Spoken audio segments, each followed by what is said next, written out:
আল্লাহ পাকের নবী ইরশাদ করেন, মান ক্বারাআল কুরআন, যে ব্যক্তি কোরআন পড়লো, ওয়া আমিলা বিমা ফিহি, কোরআন মতো আমল করলো, কোরআন মতো নিজের জীবন পরিচালনা করলো, আল্লাহ পাকের নবী ইরশাদ করেন ওই কোরআন পড়নেওয়ালা হাফেজ আলেম আমলদার হতে হবে।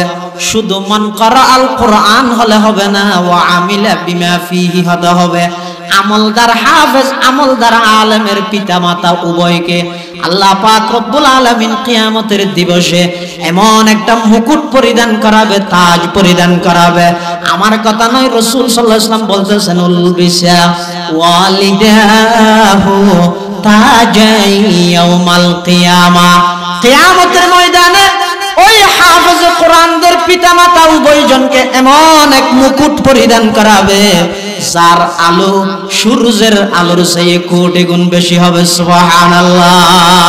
চন্দ্রখানি হিকমতে ইউনানিয়া, চন্দ্রখানি হিকমতে ইউনানিয়া, হিকমতে কুরআনিয়া রাহম বখা, जमाले हुस्न कुरआन है, नूर जहर मुसलमान है, कमर है चांद औरों का, हमारा चांद कुरआन है, कमर है चांद औरों का, हमारा चांद कुरआन है। छोड़ कर कुरआन को मुस्लिम हक से बेगाना हुआ, छोड़ कर कुरआन को मुस्लिम हक से बेगाना हुआ, दीन को रुसवा किया और आप भी रुसवा हुआ, दीन को रुसवा किया और आप भी रुसवा हुआ। এজন্য মুসলমান ভাইরা আমার, যাদের ছেলে সন্তানকে আল্লাহ পাক রব্বুল আলামিন কোরআনের হাফেজ বানালেন, কোরআনের আলেম বানালেন, মন ছোট করবেন না। আপনাদের কোনো টেনশন নাই, আপনার ছেলে বড় ডক্টর হয় নাই, টেনশন করার কোনো কারণ নাই। বড় ইঞ্জিনিয়ার হয় নাই, চিন্তিত হওয়ার কোনো কারণ নাই। কমপক্ষে আপনি যেই দিন ইন্তেকাল করবেন, এই দুনিয়া ছেড়ে আপনি যেদিন চলে যাবেন, এই দুনিয়া থেকে আপনি যেই দিন বিদায় নিয়ে যাবেন, আপনার একজন সন্তান যদি হাফেজ হয়, আলেম হয়, অন্তত আপনার শেষবারের মতো জানাজার নামাজের ইমামতিটা আপনার সন্তান করতে পারবে। সুবহানাল্লাহ। এজন্য যাদের সন্তান কোরআনের হাফেজ হয়েছে, আলেম হয়েছে, ওই মা বাবা পৃথিবীর সবচেয়ে দামি মা বাবা। সুবহানাল্লাহ। এবং হাদিস শরীফের মধ্যে আরো আছে, এটা তো মা বাবার কথা বললাম। এখন আপনারা বলবেন, হুজুর আমাদের সন্তান তো হাফেজ আলেম বানাতে পারি নাই, তবে আমার ভাতিজাকে বানাইছি, নাতিকে বানাইছি, আমাদের ব্যাপারে কিছু বলে নাই রাসূল সাল্লাল্লাহু আলাইহি ওয়াসাল্লাম? হ্যাঁ, অবশ্যই বলছেন। ক্বালা রাসূলুল্লাহ সাল্লাল্লাহু আলাইহি ওয়াসাল্লাম, মান ক্বারাআল কুরআনা ফাস্তাযহারাহু ফাআহাল্লা হালালাহু ওয়া হাররামা হারামাহু, আদখালাহুল্লাহুল জান্নাহ ওয়া শাফাআহু ফি আশরাতিন মিন আহলি বাইতিহি কুল্লুহুম ক্বাদ ওয়াজাবাত লাহুন নার, আও কামা ক্বালা আলাইহিস সালাতু ওয়াস সালাম। আল্লাহ পাকের নবী ইরশাদ করেন, মান ক্বারাআল কুরআন, যে ব্যক্তি কোরআন পড়লো এবং কোরআনকে রক্ষা করলো, কোরআন মতো নিজের জীবন পরিচালনা করলো, কোরআনে বর্ণিত হালালকে অর্জন করে হারামকে বর্জন করলো, আল্লাহ পাক শুধু তাকে জান্নাতে প্রবেশ করাবেন এমনটা নয়। আল্লাহ পাক বলতেছেন, আদখালাহুল্লাহুল জান্নাহ। রাসূল সাল্লাল্লাহু আলাইহি ওয়াসাল্লাম বলতেছেন, ওই ব্যক্তিকে আল্লাহ পাক জান্নাতে তো প্রবেশ করাবেন, কিন্তু একটা পাওয়ার দিবেন। কিসের পাওয়ার? আল্লাহ পাক কিয়ামতের দিবসে হাফেজ আলেমদেরকে একটা পাওয়ার দিবে, সেটা হচ্ছে সুপারিশের পাওয়ার। এটা হাফেজ আলেম ব্যতীত আর কাউকে দেওয়া হবে না।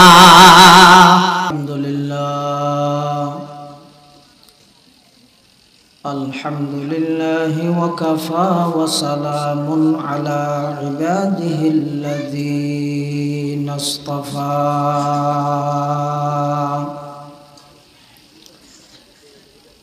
ওয়াসসালাতু ওয়াসসালামু আলা রাসূলিহিল মুজতাবা।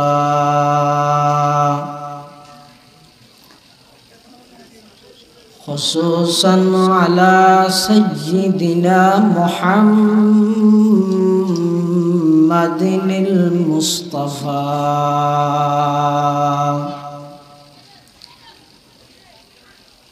الذي أرسله الله تعالى بالحق بشيرا ونذيرا وداعيا إلى الله بإذنه وسراجا منيرا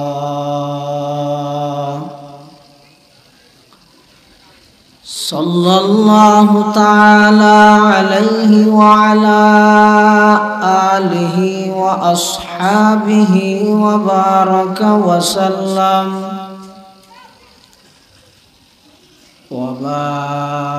وسلم تسليما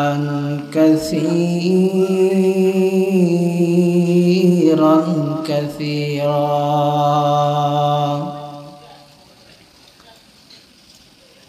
أما بعد فأعوذ بالله من الشيطان الرجيم بسم الله الرحمن الرحيم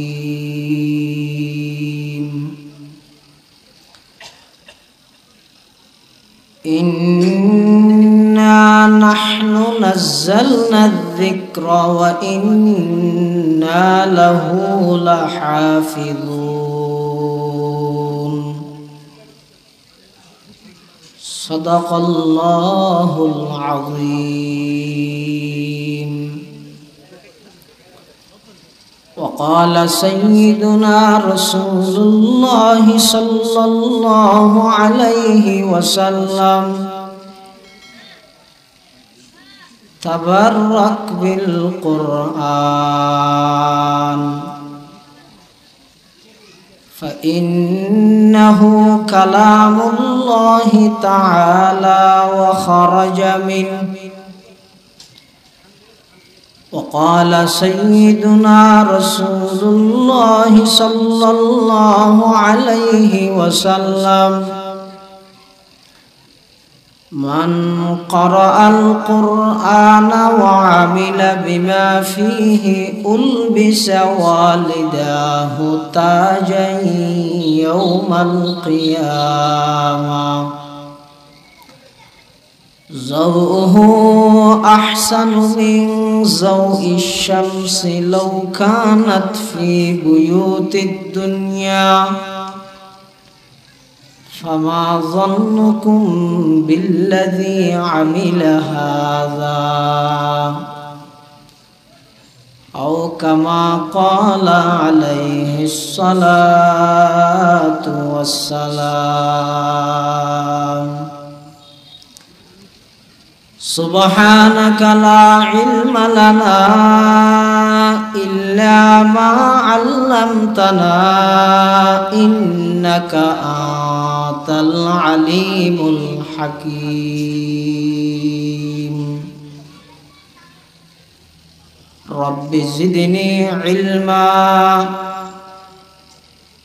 رب اشرح لي صدري ويسر لي أمري واحلل عقدة من لساني يفقه قولي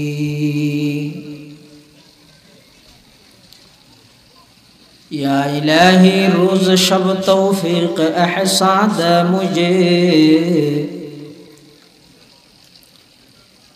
या इलाही रोज शब तौफीक एहसान दे मुझे, खौफ अपना ज़ाहिर व बातन में एकसा दे मुझे,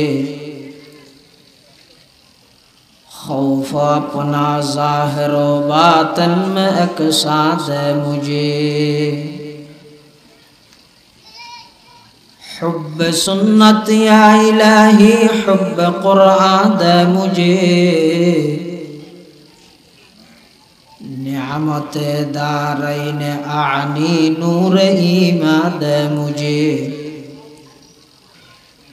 नेअमत दारैन आनी नूर ईमान दे मुझे।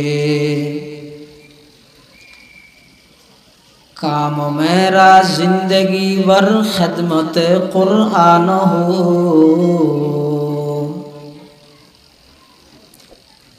काम मेरा जिंदगी भर खिदमत कुरान हो। फहम कुरान दे इलाही नूर अरफा दे मुझे, फहम कुरान दे इलाही नूर अरफा दे मुझे। ला इलाहा इल्लल्लाह, ला इलाहा, ला इलाहा इल्लल्लाह, ला इलाहा इल्लल्लाह, ला इलाहा इल्लल्लाह, ला इलाहा इल्लल्लाह, ला इलाहा इल्लल्लाह मुहम्मदुर रसूलुल्लाह सल्लल्लाहु अलैहि वसल्लम, सल्लल्लाहु अलैहि वसल्लम, सल्लल्लाहु अलैहि वसल्लम। महान अल्लाह पाक रब्बुल आलमीनेर आलिशान दरबारे আমরা সকলেই শুকরিয়া আদায় করি, যিনি আমাদেরকে অত্যন্ত দয়া এবং মেহেরবানি করে সমাজের বিভিন্ন শ্রেণীর বিভিন্ন পেশার মানুষ থেকে বাছাই করে ঐতিহ্যবাহী পশ্চিম এখলাসপুর বেগমগঞ্জ নোয়াখালী अलहाज हजरत मौलाना मोहम्मद बेलायत हुसैन साहेब रहमतुल्लाहि अलैहि कर्तृक प्रतिष्ठित मोहम्मदिया इस्लामिया कौमिया माद्रासा और यतीमखानार व्यवस्थापनाय 38तम आजकेर এই মাহফিলের সমাপনী অধিবেশনে আমাদের সকলকে দাওয়াত ও তাবলীগের নিসবতে কোরআন ও সুন্নাহর নিসবতে একত্রিত হয়ে কিছু দ্বীনি ইমানি আলোচনা করার এবং শোনার জন্য আল্লাহ পাক কবুল ও মঞ্জুর করেছেন। আমরা সকলেই সেই মালিকের দরবারে মুহাব্বত নিয়ে কালিমাতুশ শুকর আদায় করি আলহামদুলিল্লাহ। অনেক বড় বড় উলামায়ে কেরামগণ উপস্থিত আছেন, বিশেষ করে আজকের মাহফিলের সম্মানিত প্রধান আকর্ষণ কুতুবে জামান হযরত আল্লামা শাহ জমিরউদ্দিন নানুপুরি রহমতুল্লাহি আলাইহির সুযোগ্য খলিফা বর্ষিয়ান আলেম দ্বীন আল্লামা ফরিদউদ্দিন আল মুবারক সাহেব হুজুর বারাকাল্লাহু ফি হায়াতিহি তাইয়্যিবা হযরত উপস্থিত আছেন এবং অত্র ইউনিয়ন পরিষদের সম্মানিত চেয়ারম্যান তরুণ আলেম দ্বীন হযরত মাওলানা ইয়াসিন আরফাত সাহেব হাফিজাহুল্লাহ সহ উলামায়ে কেরাম বুজুর্গানে দ্বীন এবং সমবেত মুসল্লিয়ানে কেরাম, আমি আপনাদের সামনে পবিত্র কোরআনে মাজিদের একটি আয়াত শরীফ বরকতের উদ্দেশ্যে তেলাওয়াত করেছি। পাশাপাশি বিশ্ব নবী রাহমাতুল লিল আলামিন শফিউল মুযনিবিন হযরতে মুহাম্মদুর রাসূলুল্লাহ সাল্লাল্লাহু আলাইহি ওয়াসাল্লামের অতি গুরুত্বপূর্ণ মূল্যবান বাণী আহাদিসে মুবারাকাত থেকে কয়েকটি ছোট্ট হাদিস শরীফ আপনাদের সামনে তেলাওয়াত করেছি। যে আয়াত শরীফটা আমি আপনাদের সামনে তেলাওয়াত করেছি ওই আয়াতের মধ্যে আল্লাহ পাক রব্বুল আলামিন ইরশাদ করেন, ইন্না নাহনু নাযালনা যিকরা,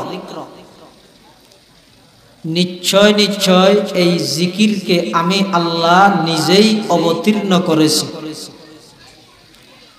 ওয়া ইন্না লাহু লাহাফিজুন, এবং এই জিকিরকে আমি আল্লাহ নিজ দায়িত্বে সংরক্ষণ করব, রক্ষণাবেক্ষণ করব। এখানে জিকির দ্বারা কি উদ্দেশ্য? জিকির দ্বারা উদ্দেশ্য হচ্ছে এখানে জিকির অর্থ হচ্ছে কোরআন। জিকির অর্থ হচ্ছে কি? কোরআন। তাহলে আল্লাহ পাক রব্বুল আলামিন ইরশাদ করেন, এই কোরআনকে আমি আল্লাহ নিজেই অবতীর্ণ করেছি, নাজিল করেছি, এবং এই কোরআন রক্ষণাবেক্ষণের দায়িত্ব আমি আল্লাহ নিজ দায়িত্বে নিয়ে নিয়েছি। সুবহানাল্লাহ। কোরআন অবতীর্ণ করলেন কে? একটু আওয়াজ দিয়ে বলবেন। কোরআন অবতীর্ণ করলেন কে? কোরআন রক্ষণাবেক্ষণ করবেন কে? কোরআন যদি আল্লাহ নিজেই অবতীর্ণ করে, নিজেই রক্ষণাবেক্ষণ করে, তাহলে আপনাদের মাদ্রাসা করার প্রয়োজনটা কি? যেহেতু কোরআন অবতীর্ণ করেছেন কে, রক্ষা করবেন কে? আল্লাহর কোরআন আল্লাহ নিজেই রক্ষা করবে, তাহলে মাদ্রাসা করার প্রয়োজনটা কি? আল্লাহ কোরআন রক্ষা করবেন, সংরক্ষণ করবেন, রক্ষণাবেক্ষণের দায়িত্ব আল্লাহ নিজ জিম্মায় নিয়ে নিলেন। কিন্তু এই জমিনের মধ্যে আল্লাহ পাক রব্বুল আলামিন কিভাবে কোরআনকে রক্ষা করবেন, কিছু সিস্টেম আছে, পদ্ধতি আছে। কিছু মানুষের অর্থ ব্যবহার করবে কোরআন রক্ষার কাজ আঞ্জাম দেওয়ার জন্য, কিছু মানুষের জমি ব্যবহার করবে কোরআন রক্ষার কাজ আঞ্জাম দেওয়ার জন্য, কিছু মানুষের ক্ষমতা ব্যবহার করবে কোরআন রক্ষার কাজ আঞ্জাম দেওয়ার জন্য, কিছু মানুষের পুরো জীবনটা আল্লাহ পাক নিয়ে নেবেন, তাদের মাধ্যমে পুরো জীবনটা কোরআনের সংরক্ষণ করবে, কোরআনের খেদমত করাবে। সুবহানাল্লাহ। সেজন্য আল্লাহ পাক রব্বুল আলামিন যাদের জমি কবুল করেছেন, তাদের জমির মধ্যেই কোরআনের তেলাওয়াত হয়, মাদ্রাসা হয়, হিফজ বিভাগ হয়, কিতাব বিভাগ হয়। যাদের অর্থ আল্লাহর দরবারে কবুল হয়েছেন, তাদের অর্থ দ্বারা এই সমস্ত প্রতিষ্ঠান পরিচালিত হয়। যাদের ক্ষমতা আল্লাহর দরবারে কবুল হয়, তাদের ক্ষমতা এই কোরআন প্রতিষ্ঠানের, কোরআনী প্রতিষ্ঠানের পক্ষে আল্লাহ ব্যবহার করার জন্য সুযোগ করে দেন। আর যাদের পুরো জীবনটাই আল্লাহর কাছে কবুল হয়েছেন, তাদের পুরো জীবনটাই শুরু থেকে শেষ নিঃশ্বাস পর্যন্ত কোরআন রক্ষার কাজ আঞ্জাম দেওয়ার জন্য আল্লাহ পাক তাদের পুরো জীবনটাকে ওয়াকফ করে দিয়েছেন। সুবহানাল্লাহ। সেজন্য কোরআনে বর্ণিত এই আয়াতের অর্থ হচ্ছে, আমি আল্লাহ নিজ দায়িত্বে এই জিকিরকে অবতীর্ণ করলাম, আবার এই জিকিরকে রক্ষণাবেক্ষণ করার দায়িত্ব আমি আল্লাহ নিজে নিয়ে নিলাম। তাহলে এখানে জিকির অর্থ কি বললাম আমি? কিন্তু ইহুদিরা বলতেছে না, এখানে জিকির অর্থ হচ্ছে তাওরাত। খ্রিস্টানরা বলতেছে না, এখানে জিকির অর্থ হচ্ছে ইনজিল। আর আমরা মুসলমানরা বলতেছি এখানে জিকির অর্থ হচ্ছে কি? তো কথা কয় রকম হয়ে গেল? মুসলমানদের দাবি হলো এখানে জিকির অর্থ হচ্ছে, ইহুদিদের দাবি হলো জিকির অর্থ হচ্ছে, খ্রিস্টানদের দাবি হলো জিকির অর্থ ইনজিল। কোনটা নিব আমরা? সমাধান কি হবে? এক যুগের মধ্যে এই আয়াতের অর্থ নিয়ে ইহুদি, খ্রিস্টান, মুসলমানদের মাঝে বিরাট এক দ্বন্দ্ব, মতবিরোধ। মুসলমানরা বলে এখানে আল্লাহ কোরআনের কথা বলছেন, ইহুদিরা বলে এখানে আল্লাহ পাক তাওরাতের কথা বলছেন, খ্রিস্টানরা বলে এখানে আল্লাহ পাক ইনজিলের কথা বললেন।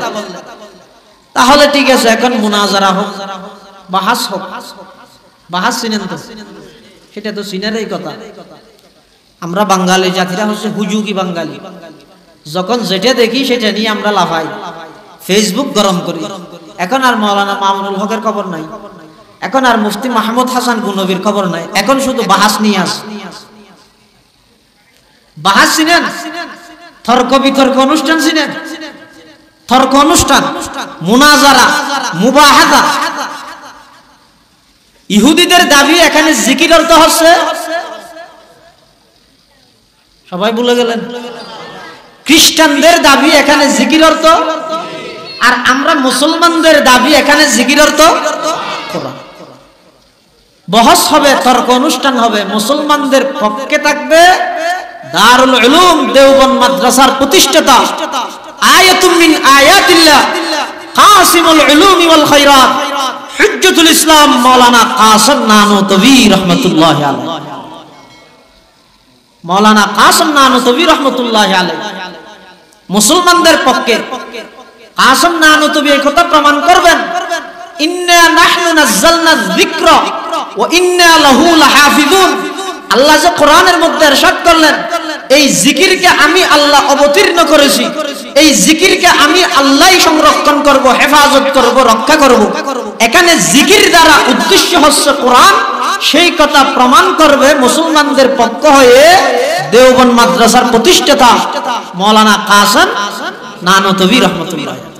ইহুদিদের পণ্ডিত, খ্রিস্টানদের পাদ্রীরা একত্রিত হয়েছে মুসলমানদের পক্ষ থেকে কাসেম নানুতুবি রাহমাতুল্লাহি আলাইহি। তখন ইহুদিরা বলতেছে, হে কাসেম নানুতুবি, কোরআনে বর্ণিত এই আয়াতে জিকির দ্বারা উদ্দেশ্য হচ্ছে তৌরাত, তোমরা কোরআন কেন নিতেছো? এখানে তো ইন্না নাহনু নাযালনাল কুরআনা বলে নাই, যিকরা বলছে। সুতরাং এখানে জিকির দ্বারা উদ্দেশ্য হচ্ছে তৌরাত। খ্রিস্টানদের দাবি, হে মুসলমানদের ধর্মীয় গুরু, ধর্মীয় নেতা, তোমরা এখানে জিকির দ্বারা কোরআন কেন নিতেছো? এখানে তো জিকির দ্বারা ইনজিল উদ্দেশ্য। তখন আমাদের সকলের মুরব্বী কাসিমুল উলুম ওয়াল খায়রাত হুজ্জতুল ইসলাম মাওলানা কাসেম নানুতুবি রাহমাতুল্লাহি আলাইহি বলতেছেন, হে ইহুদি পণ্ডিতেরা, খ্রিস্টান পাদ্রীরা, বলো তো দেখি নাযালনা এবং আনজালনা এই দুইটা শব্দের মধ্যে পার্থক্য কি? একটা শব্দ হচ্ছে নাযালনা আর একটা শব্দ হচ্ছে আনজালনা। নাযালনা শব্দের অর্থ হচ্ছে ধীরে ধীরে অবতীর্ণ করা, আর আনজালনা শব্দের অর্থ হচ্ছে একত্রিতভাবে অবতীর্ণ করা। বলো তো দেখি তোমাদের তৌরাত, হে খ্রিস্টান পাদ্রীরা তোমাদের ইনজিল, হে ইহুদি পণ্ডিতেরা তোমাদের তৌরাত কিভাবে অবতীর্ণ হয়েছে বলো দেখি। তৌরাত কিভাবে অবতীর্ণ হয়েছে? ধীরে ধীরে নাকি একসাথে? ইনজিল কিভাবে অবতীর্ণ হয়েছে? একসাথে। আর কোরআন ধীরে ধীরে যেটা অবতীর্ণ হয় আরবিতে তাকে বলে নাযালনা, আর একত্রিতভাবে যেটা অবতীর্ণ হয় আরবিতে তাকে বলে আনজালনা। এই আয়াতের মধ্যে জিকির অর্থ কোরআন, তার দলিল হচ্ছে জিকির শব্দের আগে যেই শব্দটা আছে নাযালনা, এই শব্দটাই দলিল। এখানে জিকির দ্বারা উদ্দেশ্য হচ্ছে কোরআন। সুবহানাল্লাহ। তখন ইহুদি পণ্ডিতেরা, খ্রিস্টান পাদ্রীরা সবাই পরাজিত হলো। এখানে আরেকটা কথা জেনে রাখা দরকার, কোরআনের শুরুতে যেভাবে নাযালনাল কোরআন আছে, ঠিক তেমনি ভাবে ইন্না আনজালনাহু ফি লাইলাতিল কদর কোরআনের মধ্যে আছে কি নাই? সেই সূরাটা আমরা সবাই জানি না, ইন্না আনজালনাহু ফি লাইলাতিল কদরি। হুজুর আপনি একটু আগে বললেন কোরআনের বেলায় হবে নাযালনা, তৌরাত ইনজিলের বেলায় হবে আনজালনা। তো আমরা তো দেখতেছি ইন্না আনজালনাহু ফি লাইলাতিল কদর, কোরআনের বেলায় তো আনজালনা আসছে।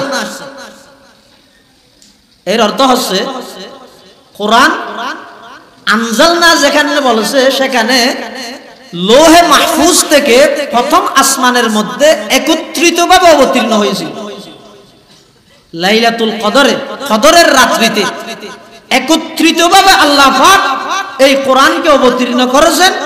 এবং নবী সাল্লাল্লাহু আলাইহি ওয়াসাল্লামের 23 বছর নবুয়তি জিন্দেগীর মধ্যে যখন যতটুকু যেই স্থানে যতটুকু প্রয়োজন হয় ততটুকু 23 বছর নবুয়তি জিন্দেগীর মধ্যে পুরো 30 পারা কোরআন অবতীর্ণ করেছেন। সেজন্য এই কোরআন হচ্ছে মুসলমানদের জন্য বড় হাতিয়ার। কোরআন হচ্ছে মুসলমানদের জন্য বড় হাতিয়ার। মাদ্রাসা কি জন্য লাগে? হাফেজ কোরআন কি জন্য লাগে? আলেম কি জন্য লাগে? আমি একটা উদাহরণ দিই। আমাদের দেশের মধ্যে সেনাবাহিনী আছে কি নাই? তাদের কাজ কি? হ্যাঁ বলেন, দেশ রক্ষা করা। সেনাবাহিনীর দ্বারা দেশ রক্ষা হবে, বিজিবির দ্বারা বর্ডার রক্ষা হবে, পুলিশ দ্বারা শৃঙ্খলা রক্ষা হবে। সেনাবাহিনী যারা দেশ রক্ষা হবে। কিন্তু এই সমস্ত হুফাজ, উলামায়ে কেরাম, হুফাজে কেরাম, হাফেজ এবং আলেমগণের মাধ্যমে আল্লাহ প্রদত্ত আযাব গজব থেকে উম্মতকে আল্লাহ হেফাজত করবেন। হাদিস শরীফের মধ্যে আসছে, রাসূল করিম সাল্লাল্লাহু আলাইহি ওয়াসাল্লাম ইরশাদ করেন, যে ব্যক্তি এই কোরআনে মাজিদ থেকে শুধুমাত্র একটি অক্ষর পাঠ করবে, অর্থ না বুঝে পড়লেও শুধু একটি অক্ষর যে ব্যক্তি কোরআনে মাজিদ থেকে পাঠ করবে, তেলাওয়াত করবে, আল্লাহ পাক রব্বুল আলামিন তার আমলনামায় কমপক্ষে 10টা নেকি লিপিবদ্ধ করে দিবেন। সুবহানাল্লাহ। ক্বালা রাসূলুল্লাহ সাল্লাল্লাহু আলাইহি ওয়াসাল্লাম, মান ক্বারাআল কুরআনা, মান ক্বারাআ হারফাম মিন কিতাবিল্লাহি ফালাহু হাসানা ওয়াল হাসানাতু বিআশরি আমসালিহা লা আকুলু আলিফ লাম মিম হারফুন বাল আলিফুন হারফুন ওয়া লামুন হারফুন ওয়া মিমুন হারফ আও কামা ক্বালা আলাইহিস সালাতু ওয়াস সালাম। আল্লাহ পাকের নবী ইরশাদ করেন, মান ক্বারাআ হারফান মিন কিতাবিল্লাহ, যে ব্যক্তি আল্লাহর কিতাব কোরআন মাজিদ থেকে শুধুমাত্র একটি অক্ষর পাঠ করবে, তেলাওয়াত করবে, আল্লাহ পাক রব্বুল আলামিন ওই বান্দার আমলনামায় কমপক্ষে 10টা নেকি লিপিবদ্ধ করে দিবেন। সুবহানাল্লাহ। রাসূলুল্লাহ সাল্লাল্লাহু আলাইহি ওয়াসাল্লাম একটা एग्जांपल দিলেন, উদাহরণ, দৃষ্টান্ত দিলেন। কি বললেন? লা আকুলু আলিফ লাম মিম হরফুন, হে আমার উম্মতেরা, আমি আপনাদেরকে, তোমাদেরকে আলিফ লাম মিম পুরোটাই একটি হরফ এরকম বলতেছি না। আমি বলতেছি আলিফ লাম মিম এই 3টা অক্ষর কোরআনের শুরুতে, সূরা বাকারার শুরুতে আছে কি নাই? এর অর্থ কি? যে সমস্ত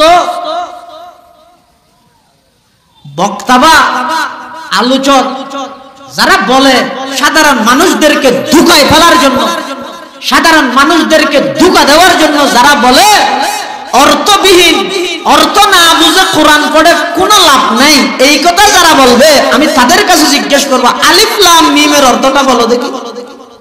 তুমি এত বড় মুফাসসির, এত বড় আল্লামা, এখন তো আল্লামা সেটা একেবারে অ্যাভেলেবল হয়ে গেছে, যার তার নামের শুরুতে আল্লামা। কেন আমার নামের শুরুতে আল্লামা দিছি, মুফতি দিছি, অথচ আমি আল্লামাও না, মুফতিও না। এটা আমার উপর জুলুম। মাদ্রাসার সভা থেকে অন্যান্য সংগঠনের সম্মেলনগুলো শিখবে, এটা যাচাই করে দেওয়া দরকার। এজন্য তুমি এত বড় মুফাসসিরে কোরআন, তুমি এত বড় আল্লামা, তুমি এত বড় মুহাদ্দিস, আলিফ লাম মিমের অর্থটা বলো দেখি। সে কি বলবে? আলিফ লাম মিমের অর্থ কি? আল্লাহু আ'লামু বিমুরাদিহি বিযালিক, এর অর্থ আল্লাহ ব্যতীত আর কেউ জানে না। এখন আমার প্রশ্ন হচ্ছে, কোরআনের সূরা বাকারার সর্বপ্রথম যে আয়াত আলিফ লাম মিম, এর অর্থ কেউ জানে না, সেই 3টা অক্ষর দিয়ে আল্লাহর রাসূল সাল্লাল্লাহু আলাইহি ওয়াসাল্লাম কোরআন তিলাওয়াতের সওয়াব বুঝানোর জন্য ওই 3টা অক্ষর কেন বেছে নিলেন? আলহামদু তো বলতে পারতেন, আলহামদুর মধ্যে 5টি অক্ষর আছে, যে ব্যক্তি আলহামদু শব্দটা উচ্চারণ করবে কোরআনে মাজিদ থেকে, আল্লাহ পাক কমপক্ষে 50টা নেকি তাদের আমলনামায় লিপিবদ্ধ করবেন।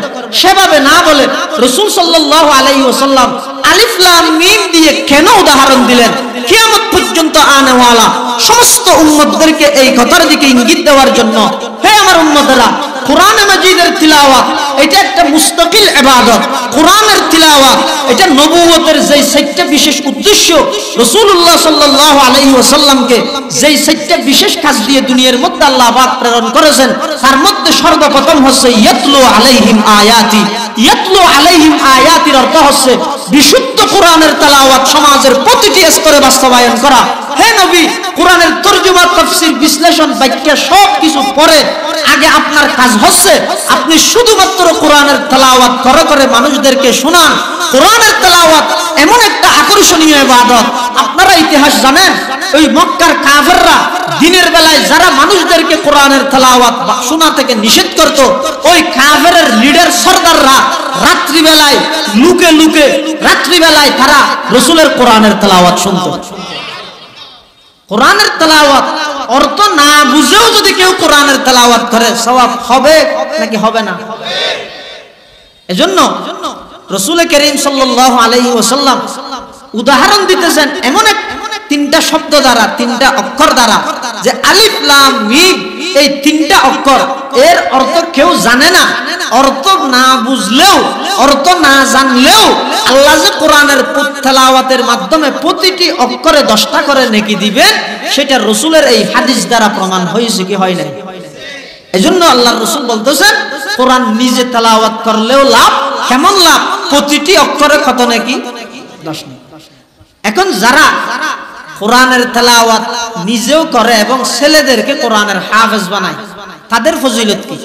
এখানে হেফজ বিভাগ আছে না? যারা কোরআনের হাফেজ বানায় ছেলেদেরকে, এদের ফজিলত কি, মর্তবা কি?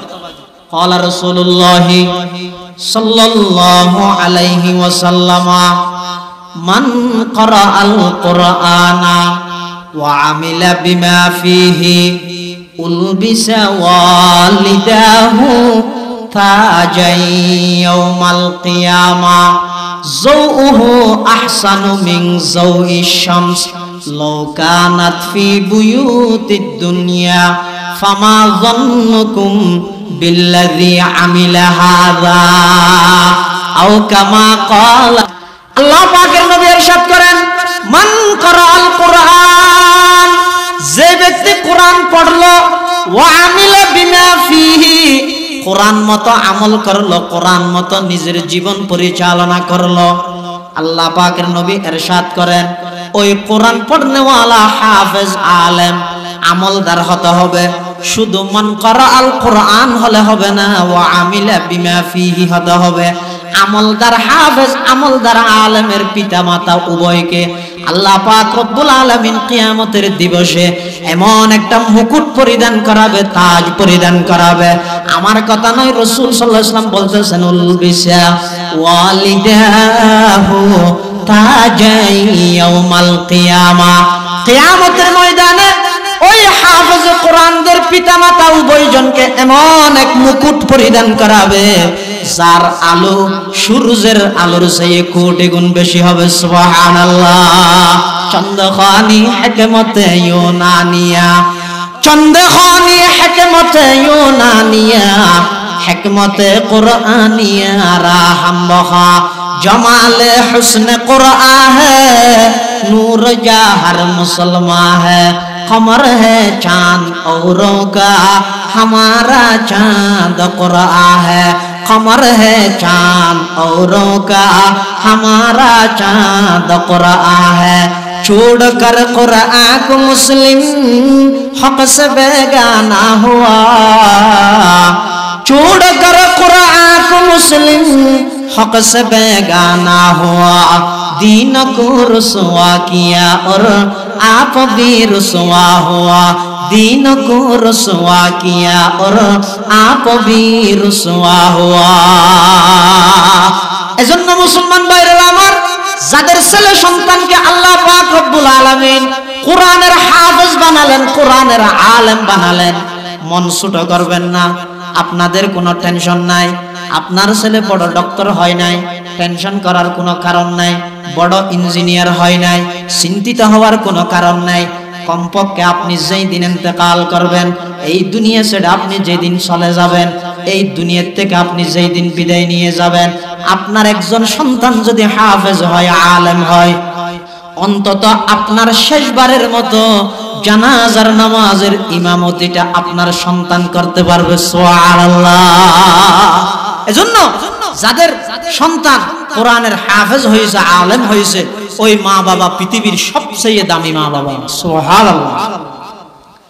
এবং হাদিস শরীফের মধ্যে আরো আছে, এটা তো মা বাবার কথা বললাম। এখন আপনারা বলবেন হুজুর আমাদের সন্তান তো হাফেজ আলেম বানাতে পারি নাই, তবে আমার ভাতিজাকে বানাইছি, নাতিকে বানাইছি, আমাদের ব্যাপারে কিছু বলে নাই রাসূল সাল্লাল্লাহু আলাইহি ওয়াসাল্লাম? হ্যাঁ অবশ্যই বলছেন।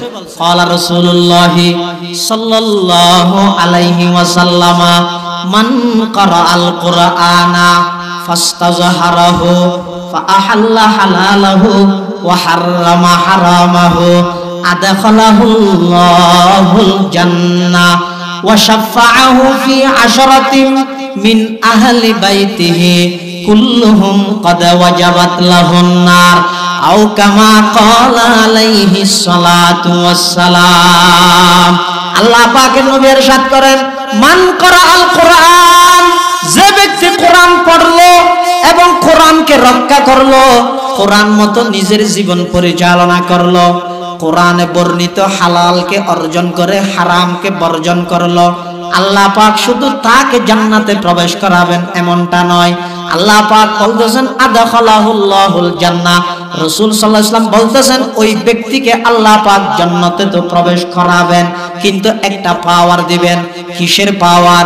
আল্লাহ পাক কিয়ামতের দিবসে হাফেজ আলেমদেরকে একটা পাওয়ার দিবে, সেটা হচ্ছে সুপারিশের পাওয়ার। এটা হাফেজ আলেম ব্যতীত আর কাউকে দেওয়া হবে না। কিয়ামতের দিবসে সুপারিশের পাওয়ার দেওয়া হবে কাদেরকে? আলেমদেরকে। কাদেরকে? শহীদদেরকে। কাদেরকে? আম্বিয়ায়ে কেরামদেরকে। এখানে দুনিয়ার কোন মন্ত্রীরা কিয়ামতের দিবসে সুপারিশের পাওয়ার পাবে না। ক্বালা রাসূলুল্লাহ সাল্লাল্লাহু আলাইহি ওয়াসাল্লাম আউয়ালু মান ইয়াশফাউ ইয়াউমাল কিয়ামাতি আল আম্বিয়া সুম্মাল উলামা সুম্মাশ শুহাদা। আল্লাহর নবী ইরশাদ করেন, কিয়ামতের দিবসে সর্বপ্রথম সুপারিশের জন্য আল্লাহ পাক অনুমতি প্রদান করবেন। এক নম্বরের মধ্যে আম্বিয়ায়ে কেরাম নবীগণ, দুই নম্বরের মধ্যে উলামায়ে কেরাম, তিন নম্বরের মধ্যে শুহাদায়ে কেরাম। কথা বুঝলে একটু আমার সাথে বলেন, নবীদের পরে শহীদদের আগে কাদের মর্যাদা? উলামায়ে কেরামের মর্যাদা। কিন্তু দুঃখ এবং পরিতাপের বিষয়, আমাদের বর্তমান সমাজ ব্যবস্থা এমন ভাবে হয়ে গেছে, এখন উম্মতের উলামায়ে কেরামকে সমাজের সবচেয়ে নিকৃষ্ট লোক মনে করা হয়, উলামায়ে কেরামের বিরুদ্ধে বিষাদগার করা হয়, উলামায়ে কেরামকে এই বর্তমান সমাজে লাঞ্ছিত করা হয়, উলামায়ে কেরামদেরকে বর্তমান সব সমাজ খুব ছোট করে দেখে। এটা হচ্ছে এই জাতির জন্য একেবারে লজ্জাজনক। অথচ উলামায়ে কেরামের মর্যাদা দান করেছেন কে? আল্লাহ পাক রব্বুল আলামিন বলেন, ইন্নামা ইয়াখশাল্লাহা মিন ইবাদিহিল উলামা। ওয়া ফি কিরাআতিন ইন্নামা ইয়াখশাল্লাহু মিন ইবাদিহিল উলামা। ইয়াখশাল্লাহা মিন ইবাদিহিল উলামা, যেমন একটা কিরাআত আছে, আরেক কিরাআতের মধ্যে আছে ইয়াখশাল্লাহু মিন ইবাদিহিল উলামা। ইয়াখশাল্লাহা মিন ইবাদিহিল উলামা হলে এর অর্থ হবে আল্লাহর বান্দাদের মধ্যে উলামায়ে কেরামরাই আল্লাহকে ভয় করে। উলামায়ে কেরামরাই কাকে ভয় করে? আর যদি ইয়াখশাল্লাহু মিন ইবাদিহিল উলামা পড়া হয়, তখন এর অর্থ হবে আল্লাহ পাক রব্বুল আলামিন বান্দাদের মধ্য থেকে উলামায়ে কেরামকেই বেশি সম্মান করে। তাহলে উলামায়ে কেরামকে সম্মান করে স্বয়ংকে আল্লাহ। এই জন্য আমরা যদি উলামায়ে কেরামকে সম্মান করতে না জানি, উলামায়ে কেরামকে যদি আমরা সম্মান দিতে না জানি, এটা আমাদের জন্য মুসিবত, এটা আমাদের জন্য লজ্জাজনক। এই জন্য উলামায়ে কেরাম সব সময় সম্মানের অধিকারী, তাদের সম্মান তাদেরকে দেওয়া উম্মতের জন্য ফরজ। হাদিস শরীফের মধ্যে আসছে, রাসূল করিম সাল্লাল্লাহু আলাইহি ওয়াসাল্লাম বলতেছেন, যে ব্যক্তি কোরআন পড়ে কোরআন মতো জীবন পরিচালনা করলো, শুধু তাকে আল্লাহ জান্নাত দিবেন এমনটা নয়, তাকে কিয়ামতের দিবসে একটা সুপারিশের পাওয়ার দেওয়া হবে। সে তার পরিবার পরিজনদের মধ্য থেকে এমন 10 জন মানুষের ব্যাপারে সুপারিশ করে তাদেরকে জান্নাতে নিবেন, যাদের উপর জাহান্নাম বাধ্যতামূলক হয়ে গেল, এমন 10 জন তার পরিবার আত্মীয় স্বজনদের মধ্য থেকে প্রতিটি হাফেজ কোরআন, আলেমে কোরআন, এরা সুপারিশ করে করে তাদেরকে জান্নাত নিয়ে নেবেন। সুবহানাল্লাহ। এজন্য কোরআন নিজে পড়লেও লাভ, ছেলেদেরকে পড়ালেও লাভ। কোরআন পড়ানোওয়ালার যারা আত্মীয় স্বজন আছে, এরাও কিয়ামতের দিবসে সুপারিশ পেয়ে ইনশাআল্লাহ জান্নাতের বাসিন্দা হবে ইনশাআল্লাহ। এজন্য আমরা কোরআনের সাথে সম্পৃক্ত হব, কোরআনের সাথে সম্পর্ক করব।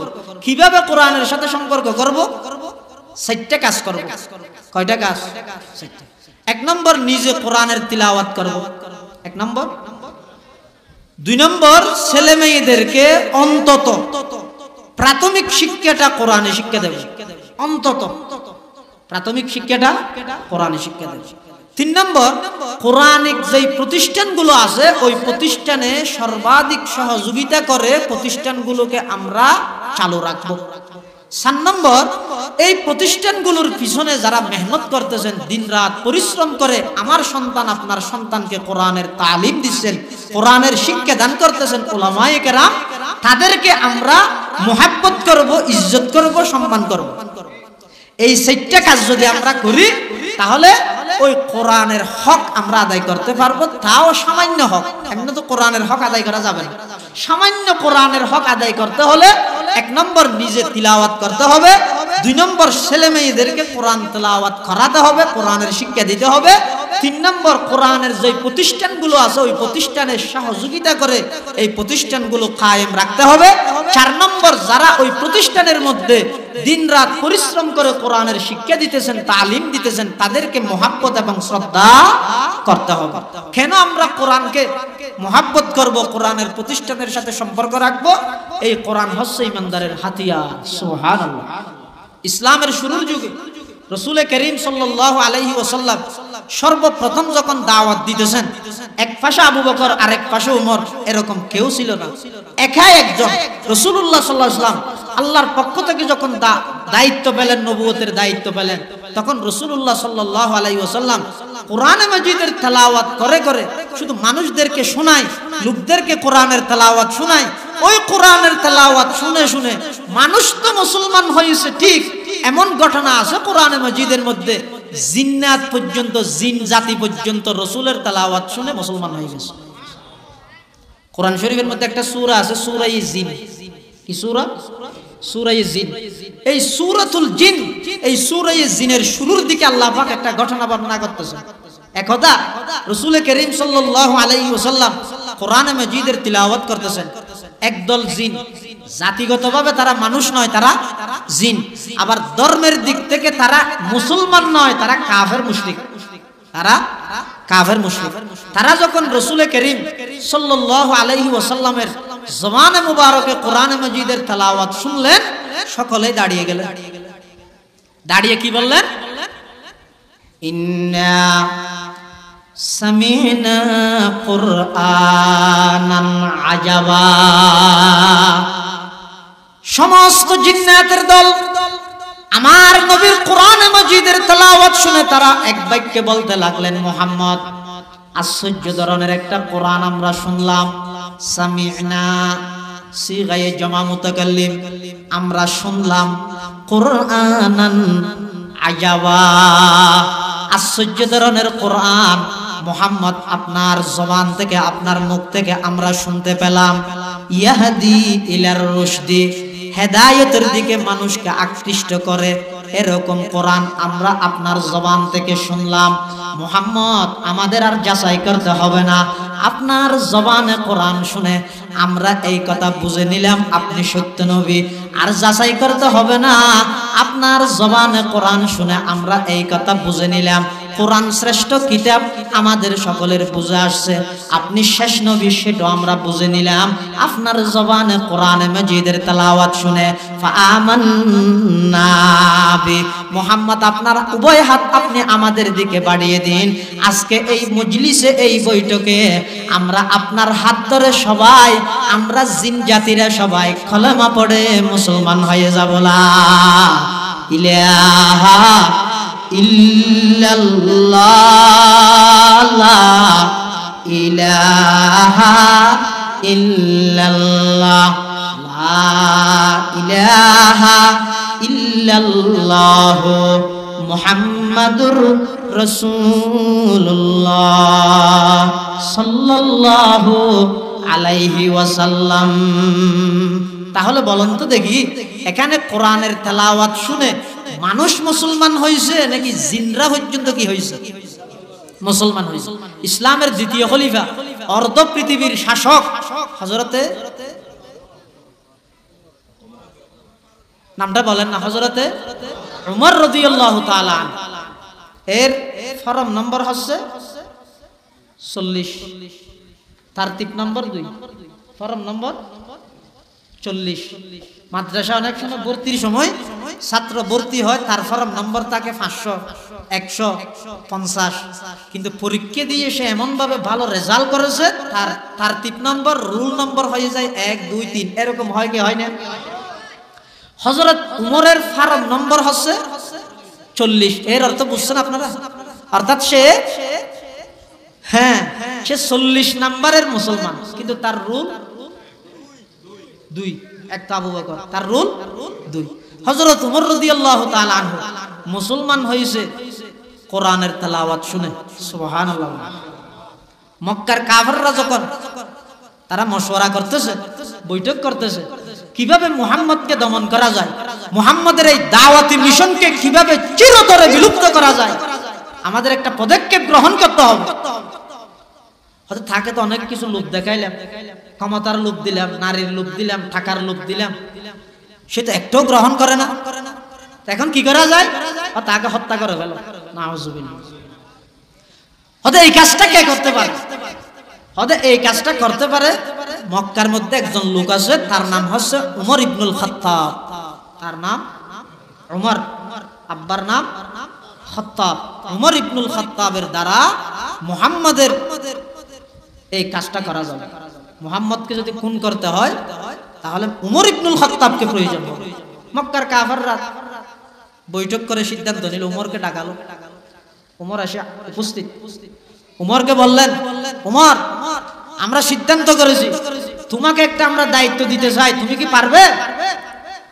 কি দায়িত্ব? মুসলমানদের যে নবী মুহাম্মদ ইবনে আব্দুল্লাহ, তার মাথাটা কেটে আমাদের সামনে আনতে পারবে? হযরত উমর বলতেছেন, তখন তো মুসলমান হয় নাই। উমর ইবনুল খাত্তাব বলতেছেন, অবশ্যই পারবো, সেটা তো আমার কাজ।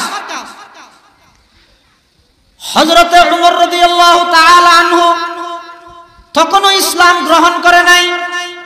কাফেরদের সেই প্রস্তাবে রাজি হয়ে 100 লাল উট পুরস্কারের আশায় খোলা তরবারি নিয়ে নিজের বাড়ি থেকে বের হলেন। টার্গেট হলো, উদ্দেশ্য হলো আমাদের নবীজির মাথা মুবারক কেটে কাফেরদের হাতে তুলে দিবে। নাউজুবিল্লাহ বলেন। হযরতে উমর রাদিয়াল্লাহু তাআলা আনহু বাড়ি থেকে বের হয়ে যখন রওনা দিলেন, মাঝপথের মধ্যে একজন সাহাবীর সাথে সাক্ষাৎ হয়ে গেল। ওই সাহাবী হযরত উমরকে দেখে বললেন, উমর, এভাবে রাগান্বিত অবস্থায় কোথায় যাবে? তখন উমর বলতেছে, আমি যাচ্ছি মুসলমানদের যে নতুন নবীর আগমন হয়েছে তার মাথা কেটে কাফেরদের হাতে তুলে দিয়ে 100 লাল উট পুরস্কার নেওয়ার জন্য। ওই সাহাবী বলতেছেন, উমর, মুসলমানদের নবী মুহাম্মদ ইবনে আব্দুল্লাহ তোমাদের কি ক্ষতি করলো? কেন তোমরা তার বিরুদ্ধে লেগেছো? তখন বলতেছে, ওর কাছে একটা কোরআন আছে, ওই কোরআন তেলাওয়াত করে করে মানুষদেরকে ইসলামের মধ্যে তারা সে নিয়ে যাচ্ছে, ইসলামের পতাকা তলে নিয়ে যাচ্ছে, মানুষদেরকে মুসলমান বানিয়ে ফেলছে। এই জন্য আমাদের সাথে তাদের সাথে শত্রুতামি, তার সাথে আমাদের সাথে শত্রুতামি। এমত অবস্থায় ওই সাহাবী বললেন, উমর, যেই কোরআনের বিরুদ্ধে তোমার অবস্থান, ওই কোরআন তোমার বাড়ির মধ্যে প্রবেশ করেছে, তোমার কোনো খবর আসেনি। হযরত উমর আরো রাগান্বিত হয়ে গেলেন, বলতেছেন, আমার ঘরের মধ্যে কিভাবে কোরআন ঢুকবে? সেটা তো ইম্পসিবল, প্রশ্নই ওঠে না, আমার ঘরে কোরআন থাকতে পারে না। তখন ওই সাহাবী বলল, উমর, তোমার বোন এবং ভগ্নিপতি উভয়জন কালেমা পড়ে মুসলমান হয়ে এখন বাড়ির মধ্যে কোরআনের তেলাওয়াত চলতেছে। সুবহানাল্লাহ। হযরতে উমর রাদিয়াল্লাহু তাআলা আনহু সফর মুলতবি করে দিলেন। রাসূলুল্লাহ সাল্লাল্লাহু আলাইহি ওয়াসাল্লামের কাছে না গিয়ে এখন যাচ্ছে বোনের বাসার দিকে। ওখানে গিয়ে দেখতেছে ভিতর থেকে আওয়াজ আসতেছে, গুনগুন গুন একটা ছোট ছোট আওয়াজ ভিতর থেকে বাহিরে আসতেছে।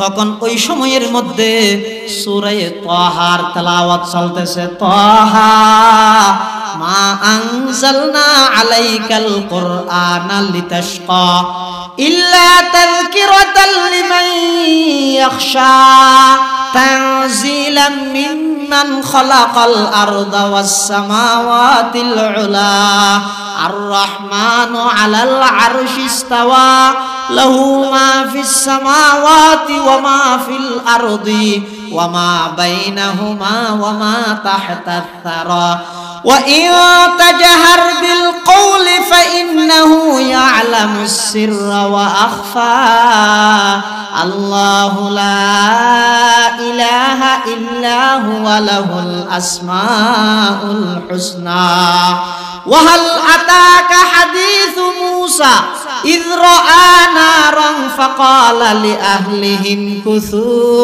إِنِّي آنَسْتُ نَارًا لَعَلِّي آتِيكُم مِّنْهَا بِقَبَسٍ أَوْ أَجِدُ عَلَى النَّارِ هُدًى فَلَمَّا أَتَاهَا نُودِيَ يَا مُوسَى إِنِّي أَنَا رَبُّكَ فَاخْلَعْ نَعْلَيْكَ إِنَّكَ بِالْوَادِ الْمُقَدَّسِ طُوًى وَأَنَا اخْتَرْتُكَ فَاسْتَمِعْ لِمَا يُوحَى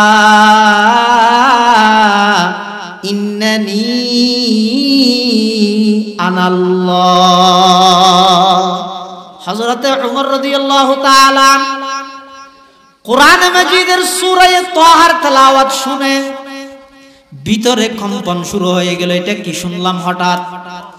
হযরতে উমর রাদিয়াল্লাহু তাআলা সূরা তাহার তেলাওয়াত শুনে ভিতরে কম্পন শুরু হয়ে গেল। হঠাৎ এটা কি শুনলাম? প্রাথমিকভাবে বোনের সাথে একটু রাগান্বিত ভাব দেখালেও কিন্তু পরবর্তী হযরত উমর নিজের বোনকে বলতেছেন, হে আমার বোন, তুমি একটু আমাকে ওই কোরআনটা দাও যে কোরআনটা আমি আসার সময় তোমরা এখানে পড়তেছিলে।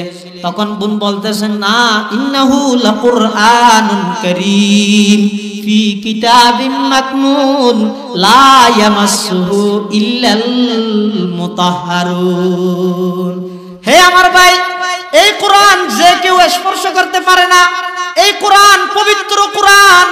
এই কোরআন স্পর্শ করতে হলে আগে নিজেকে পবিত্র বানাতে হবে। তখন হযরত ওমর অস্থির হয়ে গেছে, কিভাবে আমি পবিত্র হব? তখন বলতেছে, আগে গোসল করে নাও, এরপরে আল্লাহর নবীর কাছে গিয়ে কালেমা পড়ে আগে আল্লাহর নবীর উম্মত হয়ে যাও, এরপরে কোরআন মাজিদের তেলাওয়াত করতে পারবেন। সুবহানাল্লাহ। জিস ওয়াক্ত উমর लेके चले हाथ में शमशीर, जिस वक्त उमर लेके चले हाथ में शमशीर, पाओं में उमर कहती पड़ी कुफर की जंजीर, पाओं में उमर कहती पड़ी कुफर की जंजीर। कुरान की लफ्जों में है ईमान की तासीर, कुरान की लफ्जों में है ईमान की तासीर।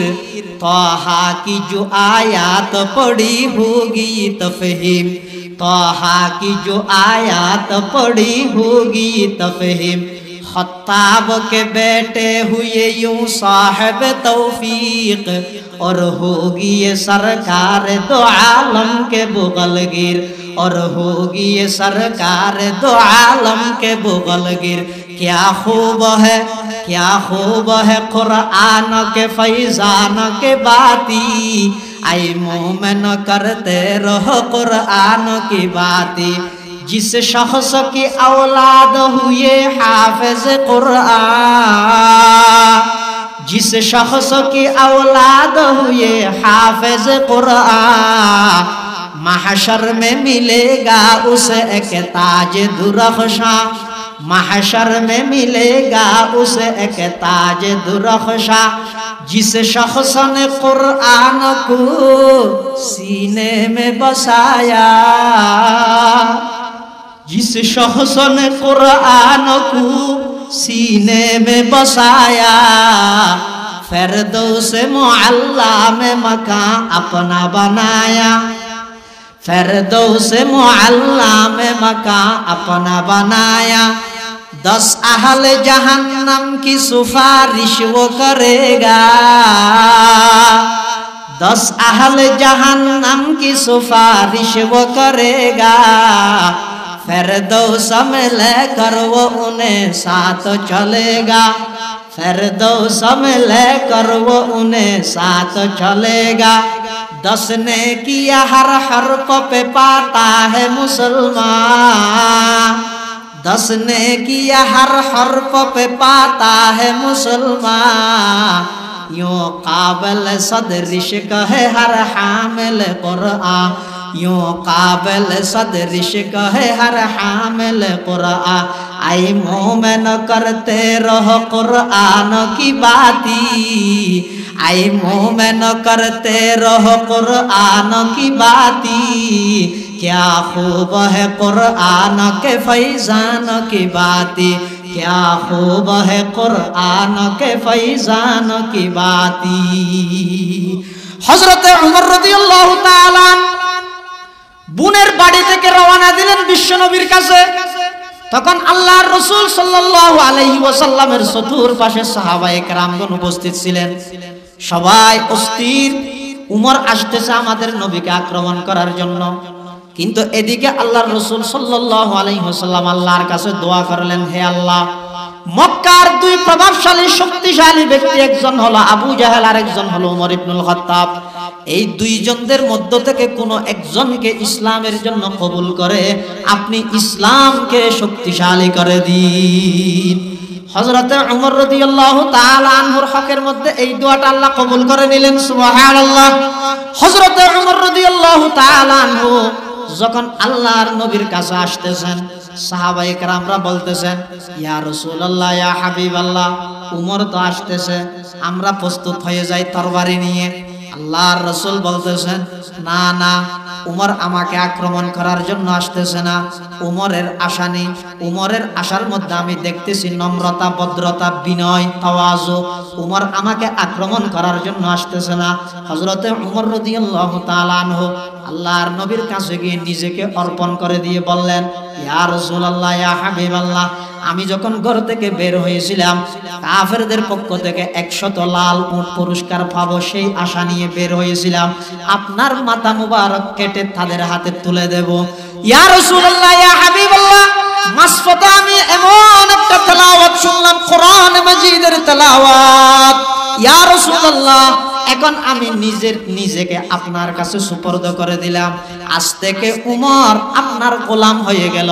উমরের শরীরের মধ্যে 1 বিন্দু রক্ত থাকতে আজ থেকে কেউ আপনার দিকে বাঁকা চোখে তাকাতেও পারবে না। সুবহানাল্লাহ। দুনিয়ায় আদালত মে তেরে নাম রহেগা, फारूक तेरे नाम से इस्लाम रहेगा, फारूक तेरे नाम से इस्लाम रहेगा। हजरत उमर রাদিয়াল্লাহু তাআলা আনহু ইসলাম ধর্ম গ্রহণ করলেন, মুসলমান হয়ে গেলেন। নামাজের সময় হয়ে গেল।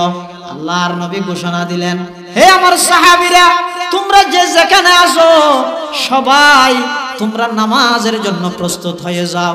তোমরা সবাই গোপনীয়তা রক্ষা করে নামাজ পড়ে নাও। হযরত উমর বলতেছেন, ইয়া রাসূলুল্লাহ, নামাজ সেটা কি জিনিস আমি তো বুঝলাম না। আল্লাহর নবী ইরশাদ করেন, উমর, ঈমানের পরে ইবাদত সমূহের মধ্যে সর্বশ্রেষ্ঠ ইবাদত হচ্ছে নামাজ। সুবহানাল্লাহ। ঈমানের পরে সর্বশ্রেষ্ঠ ইবাদত হচ্ছে নামাজ। হযরত উমর বলতেছেন, ইয়া রাসূলুল্লাহ, ইয়া হাবিবাল্লাহ, সেটা গোপনীয়তা রক্ষা করে পড়তে হবে কেন? তখন হযরত উমর বলতেছেন, আল্লাহর রাসূল বলতেছেন, এখন আমরা মুসলমান দুর্বল, সেজন্য আমরা গোপনীয়তা রক্ষা করে পড়তেছি। হযরত উমর বলতেছেন, ইয়া রাসূলুল্লাহ, আজকে থেকে গোপনীয়তা রক্ষা করে পড়তে হবে না, আমি উমর থাকতে আজকে থেকে আমি জামাত সহকারে নামাজ পড়ব। সুবহানাল্লাহ। এজন্য আমরা সকলে নিজেও কোরআনের তেলাওয়াত করব, সন্তানদেরকেও কোরআনের তেলাওয়াত, কোরআনের তালিম দেব এবং কোরআনের প্রতিষ্ঠানের সাথে সম্পর্ক রাখব। কোরআনওয়ালা, আহলুল্লাহ, আল্লাহওয়ালা বুজুর্গ উলামায়ে কেরামকে মুহাব্বত করব। আল্লাহ পাক রব্বুল আলামিন আমাদের সকলকে আমল করার তৌফিক দান করুক। আমাদের সকলের মুরব্বী বর্ষিয়ানা আলেমে দ্বীন হযরত আল্লামা শাহ জমির উদ্দিন নানুপুরি রহমতুল্লাহি আলাইহি সুযোগ্য খলিফা পীরে কামিল আল্লামা ফরিদউদ্দিন আল মুবারক সাহেব হুজুর বারাকাল্লাহু ফি হায়াতিহি হযরত উপস্থিত হয়েছেন। আমরা সবাই হযরতের বয়ান শুনে যাব এবং হযরতের কাছে আমরা সকলেই দোয়া চাই। আমি অল্প সময়ে যা আলোচনা করলাম, আল্লাহ পাক সর্বপ্রথম আমাকে এবং আপনাদের সকলকে আমল করার তৌফিক দান করুক।